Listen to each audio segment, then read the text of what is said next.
Alors comment faire le bien envers quelqu'un qui m'a fait du mal? Est-ce censé? Mais ça, c'est la religion musulmane, mon frère, ma soeur. C'est ce que l'islam nous apprend. N'affronte jamais le mal par le mal. Parce que vous n'êtes pas comme eux. Vous êtes une umma qu'Allah subhanahu wa ta'ala a fait sortir aux gens pour prêcher le bien et montrer le bien. Et on a fait de vous la meilleure des communautés si vous êtes sur cette voie. Repoussez le mal par le bien. Et le fruit à récolter, c'est quoi? Ton ennemi deviendra un ami intime. Tu as gagné son cœur, tu as gagné sa personnalité, tu as gagné son respect. Il va te respecter et ça peut aller jusqu'à waliyun hamim, un ami intime, un allié. Un allié. Quand on aura besoin de lui, il sera à côté de nous. Il va nous soutenir. On peut s'appuyer sur lui dans le soutien. Voilà comment l'islam nous apprend à fonder les ramifications et les liens dans la société. Vous n'êtes pas une umma qui fait face au mal par le mal. Apprenez à faire face au mal par le bien. Il nous l'a montré dans sa pratique, alayhi salatu salam. Parce qu'il n'y a pas plus beau que d'argumenter avec du concret. Et plus sensé. Parce que quand on le dit, c'est théorique. Mais quand on montre la pratique, ça devient réel. Il est rentré à Mecca. Et on sait qu'est-ce qui s'est passé pendant 13 ans à Mecca. Torture, dénigrement, pression, insulte, diffamation, profanation. Il a subi tout, lui et ses compagnons, sallallahu alayhi wa sallam. Ils l'ont traité de sorcier, ils l'ont traité de mage, ils l'ont traité de fou, ils l'ont traité de poète. Et le jour de la conquête et de l'ouverture, qu'est-ce que vous croyez je vais faire avec vous? C'est la question qu'il leur a posée. Est-ce qu'il y a eu vengeance? Est-ce qu'il y a eu vengeance? Il aurait pu sortir un cahier de charge de vengeance. Tiens, ramenez-moi tel, celui qui m'a traité de sorcier, celui qui m'a traité de fou, celui qui m'a traité de poète, celui qui m'a traité de menteur. Ramenez-les-moi, on règle les comptes. Non. Qu'est-ce que vous allez croire je vais faire de vous? Et on dit fils de noble, noble fils de noble. C'est comme ça qu'il s'est adressé à eux. Ils sont adressés à lui. T'es quelqu'un de noble, t'es pas comme nous, on est des minables, des ignobles. Mais toi, t'es un noble. Allez-y, vous êtes tous amnistiés. Tous. Qu'est-ce qu'ils ont fait après? Croyez-moi, ils n'ont pas embrassé l'islam encore, ils étaient autour de lui. C'est la conquête. Les statues détruites, Mecca purifiée, et les rassemble tous. Qu'est-ce que je vais faire de vous? Allez, dites, fils de noble, et noble et fils de noble. Allez-y, vous êtes amnistiés. Tous ils ont dit la ilaha, la Muhammad. Tous ils ont embrassé l'islam. Ils étaient autour de lui. Pourquoi son comportement repoussé de la meilleure des façons? Quand le CH a attaqué notre prophète, et chaque année quand ils veulent faire une petite recette, la meilleure façon de trouver qu'est-ce qu'il attire? Les curieux, les autres journalistes, les médias du monde. Ils publient les caricatures. Et ça fait du bruit, et ça fait vendre. Parce que, comme j'ai dit, c'est un magazine qui était en agonie naturelle.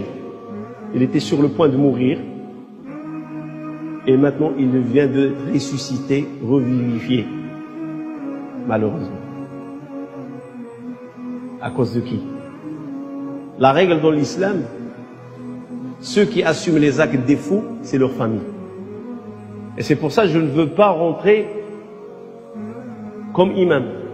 Et je le dis aux musulmans.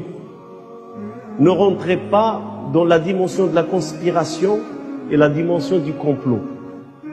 Vous savez, quand on a un crime, on a un cadavre, on a du sang, on a une arme et on a une personne à côté tachée de sang. Tous les regards s'adressent vers qui? Le monsieur ou la personne. Le premier accusé, c'est lui. Qu'est-ce qu'il fait dans le lieu du crime? Il est taché du sang, comment ça se fait? Et l'arme, elle est là et le cadavre, il est là. Les premiers regards, les premières rumeurs, les premières déductions, c'est lui le tueur. L'enquête mènera et ramènera les conclusions. Est-ce que c'est lui? Même s'il prononce Même s'il se réclame innocent, même s'il dit ce n'est pas moi qui l'a fait, actuellement tu t'es fait piéger dans les lieux, c'est toi le criminel. Et c'est toi le premier suspect. On est piégés, nous les musulmans. Vous pouvez le formuler comme ça. Ce qui s'est passé à Arlé nous a piégés. On est piégés. Et on ne peut pas aller dans la dimension de conspiration, complot. On ne peut pas, on n'a pas le droit. Parce que c'est une perte de temps. Il faut faire avec les données qu'il y a sur le terrain. Et les données qu'il y a sur le terrain, 2 personnes se disputent, le lendemain, un des 2 est mort. Qui est le suspect? 1.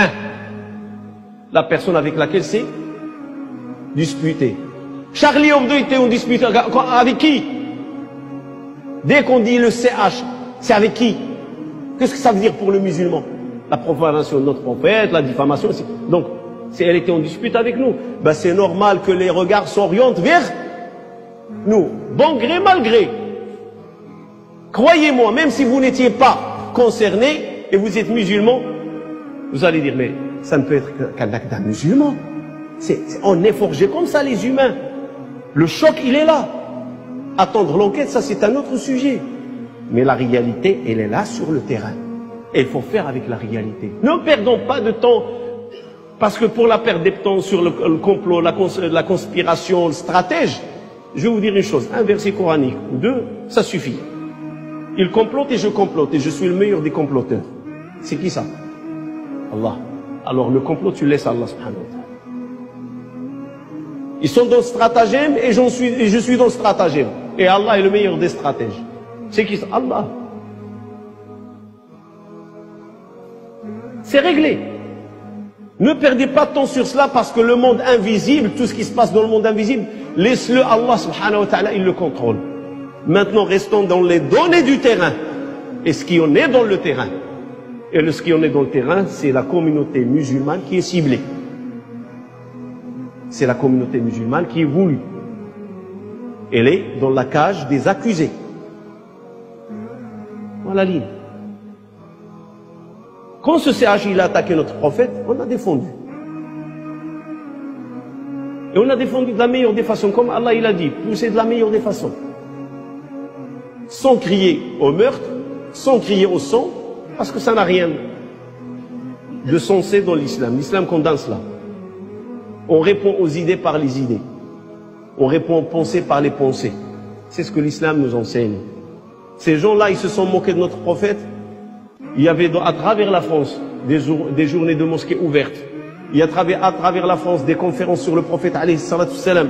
Il y avait des frères qui ont écrit, des sœurs qui ont écrit des ouvrages et des articles sur le prophète alayhi salatu salam. Au contraire, le monde musulman entier il a bougé pour défendre le prophète alayhi salatu salam. C'est une affaire qui était en France, mais les musulmans ils ont bougé à travers le monde pour défendre le prophète alayhi salatu salam. Et moi je le dis aux musulmans, on ne connaît pas comment parler aux occidentaux. Je vous donne un indice. Parce que qu'est-ce qui fait peur aux occidentaux? C'est le cliché qui existe dans le monde aujourd'hui sur l'islam. Comme celui qui s'est passé mercredi. C'est le cliché. Et ce cliché, c'est le sang, la violence. Et vous savez qu'est-ce qu'il y en est. Et ces gens-là, ils tiennent à la vie. Et c'est normal que si l'islam et les musulmans sont une menace à la vie, ça fait peur. Il faut les rassurer comme quoi on n'est pas une menace à la vie.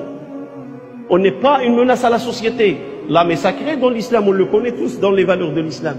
Mais ce qu'il faut insister, c'est sur la personne du prophète sallallahu alayhi wa sallam. Parce que quand on attribue la violence aux musulmans, indirectement, on l'attribue à qui? Au prophète alayhi. C'est l'enseignant de l'islam. Par exemple, et ça je l'ai vu personnellement, ça touche la personne. Quand tu dis mon prophète était orphelin. Mohammed sallallahu alayhi wa sallam n'a pas connu de père, n'a pas connu de mère.